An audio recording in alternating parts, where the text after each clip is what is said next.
பிரியமானவர்களே, இந்த சாம்பல் புதன் பற்றி ஒரு சின்ன வீடியோ மாதிரி போடணும். இது பார்த்திங்கன்னா தவக்காலம்னு சொல்லுவாங்க. கடவுளுடைய இரக்கத்தின் காலம். இயேசு கிறிஸ்துநாதரும் அன்னை மரியாளும் பார்த்திங்கன்னா தவக்காலன்றது நம்ம வாழ்நாள் முழுக்க கடைபிடிக்க வேண்டியது ஒன்று தான். இந்த வெறும் 40 நாள் மட்டும் இல்லை, வாழ்நாள் முழுவதும் அவருடைய அன்பினால் இரக்கத்தினாலும் அவருடைய நீதினால் நம்ம சூழப்பட்டு நம்ம பாவங்கள் சாபங்கள்லாம் சுத்திகரிக்கப்பட்டு இயேசு கிறிஸ்துவின் இரத்தத்தாலும் தேவமாதாவுடைய கிருபையினாலும் இரக்கத்தினாலும் அவருடைய அளவற்ற அன்பினால் நம்ம என்னால் மூடப்பட்டு பரலோக தேவனுடைய ராஜ்யத்தை பெறும்படியாக அந்த தேவாதி தேவன்கிட்ட மன்றாடுங்க. நன்றி இயேசு, போற்றி இயேசு, லிபரத்தினி மிக்கிரபர்த்தினி கிரபர்த்தி சக்கரபர்த்தி சக்கா. நான் நிறைய இதில் பாவ சங்கீதனை பற்றி நான் டெக்ஸ்ட் எல்லாம் போட்டிருப்பேன், அந்த போஸ்ட் எல்லாம் போட்டிருப்பேன். பாவ சங்கீதன்றது முக்கியமானது ஒன்று. இப்போ நீங்கள் வெளியில் போகிறீங்க, வெளியில் போய் வெயில் அடிக்குது, சட்டையெல்லாம் அழுக்காது, இந்த துர்நாற்றம் அடிக்குது சட்டையெல்லாம். இதே மாதிரி தான் நம்ம உடலும் ஆத்மாவும் பார்த்திங்கன்னா பாவத்தினாலும் சாபத்தினாலும் அருவருப்பாகி அசுத்தமாகி துர்நாற்றம் அடிக்குது. ஆத்மா துர்நாற்றம் அடிக்குது. இதை நீங்கள் சுத்திகரிக்கணும்னா பாவ சங்கீதனை செய்யணும். கடவுள்கிட்ட பாவத்தை சங்கீதனை செய்யணும். ஆர்சி மக்கள் பார்த்திங்கன்னா குருவானவர்கிட்ட போய் செய்வாங்க. சிஎஸ்ஐ மக்கள் பெண்டகோஸ் மக்கள்லாம் நேரடியாக அவங்க சிஎஸ்ஐ மக்கள் அவங்க குருவானவர்கிட்ட சொல்லுவாங்க. பெண்டகோஸ் மக்கள் அவங்க பர்சனலாக ஆண்டவர்கிட்ட மன்றாடுவாங்க. இது ரொம்ப முக்கியமானது. நம்ம ஐம்புலங்கால் பாவம் செஞ்சு கொண்டு இருக்கிறோம். அந்த பாவங்கள்லேருந்து விடுதலை பண்ணணும். சரிங்களா? ஐம்புலங்கள் பார்த்திங்கன்னா என்னது? கண், காது, வாய், மூக்கு, தொண்டை, இந்த மாதிரி ஐம்புலங்கள் இருக்குது. கைகளால் பாவம் செய்யக்கூடாது, கால்களால் பாவம் செய்யக்கூடாது. ஆண்கள் பார்த்திங்கன்னா ஆண்குறியை பயன்படுத்தி பாவம் சுயன்ப பாவங்களை பண்ணக்கூடாது. நன்றி இயேசு, போற்றி இயேசு, நிக்கரபர்த்தி சக்கரபர்த்தி. அருவருப்பான மறைவான அந்தரங்க உறுப்புகளோடு பெண்களோடு பாவம் செய்யக்கூடாது, தீட்டுப்படுத்தக்கூடாது, மிருகத்தை போல புணரக்கூடாது. தேவன் நல்ல நம்ம பரிசுத்தமாக படைச்சார். தேவன் நம்ம பாவத்தினாலும் சாபத்தினாலும் அவருடைய இரக்கத்தையும் அருள் வளத்தையும் இறந்துட்டோம். மீண்டும் அவருடைய அருள் வளம் பெறணும்னா பாவம் மன்னிப்பு என்னும் அந்த ஒப்புரவு அருட்சாதனம் சொல்லுவாங்க, அருள் வளம். இப்போ கண்களால் செஞ்ச பாவம் கண்களில் தீட்டுப்பட்டிருக்குது. இயேசு கிறிஸ்துவினுடைய ரத்தத்தால் நம்ம கண்கள் சுத்திகரிக்கப்படணும். வேதத்தில் பார்த்தீங்கன்னா திருவெளிப்பாடு வெளிப்படுத்தும் சுவிசேஷம் பார்த்திங்கன்னா இயேசு கிறிஸ்துவுக்கு அக்னி ஜுவாலையான கண்கள்னு சொல்லுவாங்க. அப்போ நம்ம கண்கள் ஆண்டவருடைய நாமத்தினால அக்னி ஜுவாலையான கண்கள் நம்ம பெற்றுக்கொண்டால் இந்த பெண்களை சகோதரிகளை பார்க்கக்கூடிய அந்த உணர்வு உண்டாகும். பரிசுத்த ரத்தம் அந்த மகளுக்காகவும் அந்த சகோதரிக்காகவும் ஆண்டவர் சிலுவையில் அறையப்பட்டார். நான் அந்த சகோதரியை நெச்சியோடு நோக்க மாட்டேன், பரிசுத்தமான வாழ்க்கையை வாழ்வேன். என் தகப்பனே அவங்க எனக்கு தாயாகவோ சகோதரியாக இருக்கிறாங்க, அந்த ஒப்பற்ற தூய உணர்வு உண்டாகும். அதே மாதிரி ஆண்களும் அதே தான், பெண்களுக்கு அதே தான். பெண்கள் ஆண்களை எச்சியோடு பார்க்காம நடிகர்கள் மாதிரி எனக்கு கணவன் வேணும், நடிகைகள் மாதிரி எனக்கு மனைவி வேணுன்ற அந்த விருப்பங்கள்லாம் சிலுவையில் அறையப்படணும். சரிங்களா?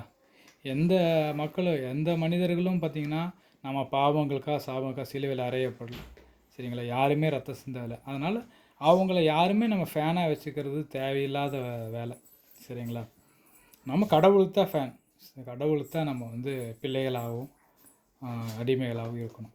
அடிமைன்னு சொல்லும்போது ஏன் அடிமைன்னு சொல்கிறோன்னா, நமக்கு பாவத்தின் அடிமைத்தன முத்திரை இருக்குது. அதை உடைக்கணும்னா தேவனுக்கு நம்ம அடிமைன்னு சொல்லும்போது, பரிசுத்த தேவனுக்கு அடிமைன்னு சொல்லும்போது, அன்னை மரியாளுக்கு நம்ம அடிமைன்னு சொல்லும்போது அந்த பாவத்தின் முத்திரை அடிமைத்தன முத்திரை உடைக்கப்படுது. அதுக்காக தான் சொல்கிறேன். ரொம்ப கவனமாக கேளுங்க. பாவங்கள் இப்போ கண்களால் செஞ்ச பாவங்களை மன்னிப்பு கேட்டு இயேசுனாரே முள்முடி வச்சு அடித்த அந்த பரிசுத்த ரத்தம் நம்ம கண்களால் செஞ்ச பாவங்கள்லாம் சுத்திகரிக்கும். இப்போ காதில் பொல்லாத வீடியோஸ் கேட்டு அந்த வாய்ஸ் எல்லாம் கேட்டுட்டு ஆண்கள் பெண்கள் புணர்வதை பொல்லாத அந்த பாவங்கள் காம பாவங்கள்லாம் பார்த்து இச்சையோடு பாவம் செய்து சுயன்ப பாவங்கள்லாம் செய்யும்போது கண்கள் குருடாயிருது, காது செவிடாயிருது. வாயினால் பாவம் செய்யும்போது வாய் ஊமையாயிருது, செவிடாயிருது, குருடன் ஆயிடுறோம். உணர்வு இல்லாமல் இருக்கும். தேவனுடைய ஆவியை பெறாமல் உணர்வுலாம் செத்து போயிடுது. இப்போ இந்த ஐம்புலங்கால சிலுவையில் அறையப்பட்டாதான் அந்த பரிசுத்த ரத்தம் கண்கள், காதுகள், மூக்கு, வாய், தொண்டையெல்லாம் ஊற்றப்பட்டாதான், அந்த பரிசுத்த ரத்தம் ஊற்றப்பட்டாதான் நீங்கள் விடுதலை பெற முடியும். இல்லைன்னா நீங்கள் வாழ்நாள் முழுக்க அடிமையாக தான் வாழ்வீங்க. பாவத்திற்கும் சாபத்திற்கும் காம பாவத்திற்கு அடிமையாக இருப்பீங்க. பெண்கள் வந்து ஆண்களுக்கு அடிமையாக சுற்றி திரிவீங்க. ஆண்கள் வந்து பெண்களுக்கு அடிமையாக சுற்றி திரிவீங்க. கடவுளுக்கு தான் நம்ம அடிமையாக இருக்கோம், பாவத்துக்கு அடிமையாக இருக்கக்கூடாது. கணவன் வந்து மனைவியை நேசிக்கிறது தப்பு இல்லை. தெய்வ பயத்தோட தேவனுக்குள்ளே இருந்து அவர்கள் நேசிக்கும் போது நமக்குள்ளே சமாதானமான ஒரு வாழ்க்கை. அதே மாதிரி இப்போ மனைவியும் அவங்க கணவனும் தேவனுக்குள்ளே அவங்கள நேசிக்கும் போது சண்டை சச்சரவு இல்லாமல் சமாதானமாக வாழ முடியும். சரிங்களா? 2 கை தட்டினா தான் சத்தம் வரும். இப்போ 2 பேர் சண்டை போடாமல் ஒருத்தர் சத்தம் போட்டாலுமே கணவனோ மனைவி ஒருத்தர் அமைதியாக போயிருங்க. அப்போ வந்து அவங்க வந்து என்னடா இவங்க எத்தனை திட்டினாலும் இவங்க ஒன்றுமே ஆக மாட்டேங்குது. இப்போ கணவன் வந்து எவ்வளோ திட்டினாலும் மனைவி அமைதியாக இருந்தாங்கன்னா, ஐயோ வருத்தப்படுவாங்க. அவங்களே கொஞ்ச நாள் வருத்தப்பட்டு மனம் திருந்திடுவாங்க. அதே மாதிரி மனைவி வந்து கணவனை திட்டிகிட்டே இருக்கிறாங்க. ஏன்னா எத்தனை திட்டினாலும் இவனுக்கு உரைக்க மாட்டேங்குது அப்படின்னு சொல்லிட்டு அவங்களும் ஒரு காலத்தில் மனம் திரும்புவாங்க. ஏன்னா கணவனுக்கு அவர் மனைவி விட்டால் உறவு கிடையாது. அதே மனைவிக்கு கணவன் வந்து அந்த கணவன் வந்து ஒரு தாய் மாதிரி தகப்பன் மாதிரி பார்த்துக்கணும், சகோதரன் மாதிரி நண்பனாட்டு பார்த்துக்கணும். மனைவி அதே மாதிரி தாய் மாதிரி கணவனுக்கு என்ன இருக்கணும், கணவனுக்கு இருக்கணும், சகோதரி மாதிரி இருக்கணும். நல்ல ஒரு நண்பனாக ஒரு பிரச்சனைன்னு வரும்போது ஒரு ஷேர் பண்ணிவிட்டு அந்த பாரங்களை இறக்கி வைக்கணும். இதே மாதிரி தான் நம்ம கடவுள்கிட்ட போய் பழகணும்.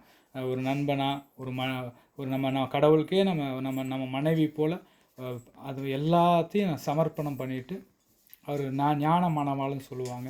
சமர்ப்பணம் பண்ணிட்டு வரும்போது நம்ம பாவம் சாபங்கள்லாம் சிலுவையில் அறையப்பட்டு அவர் பரிசுத்த ரத்தத்தால் நம்ம கழுவி சுத்திகரிப்பார். இன்னும் நிறையா சொல்லுவேன். கடவுள்கிட்ட நெருங்கி வாங்க. உங்கள் அளவில்லாமல் இரக்கத்தை ஊற்றுவார், அவருடைய பரிசுத்த ரத்தத்தை ஊற்றுவார். பரிசுத்தாவின் வரங்கள்லாம் சொல்லுவாங்க. கடவுளின் வரங்கள்லாம் இருக்குது. சரிங்களா? அதெல்லாம் நிறையா இருக்குது. சரிங்களா? அபிஷேகம் பண்ணுவார்னு சொல்லுவாங்க. அபிஷேகம்